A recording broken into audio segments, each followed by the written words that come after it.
मोहब्बत की शमा कहाँ जलती है। हज़रत इब्राहीम बिन अदहम रहमतुल्लाह अलैह ने एक ख्वाब देखा कि एक फ़रिश्ता लिख रहा था।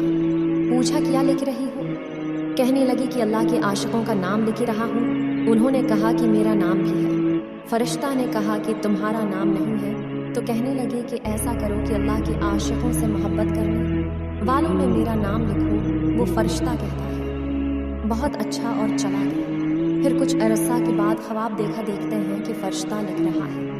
पूछा, क्यों लिख रही हो? कहने लगा कि इन लोगों के नाम लिख रहा हूँ जिनसे अल्लाह ताला मोहब्बत करते हैं। उन्होंने कहा कि अच्छा, मेरा नाम भी कहीं है? तो उसने दिखाया कि जिनसे अल्लाह ताला मोहब्बत करते हैं। इस सफ़ा की सबसे ऊपर इब्राहीम बिन अदहम का नाम लिखा हुआ था। अल्लाह ने फरमाया कि जो मेरे आशिकों से मोहब्बत करते हैं, मैं इन बंदों के साथ मोहब्बत किया करता हूँ।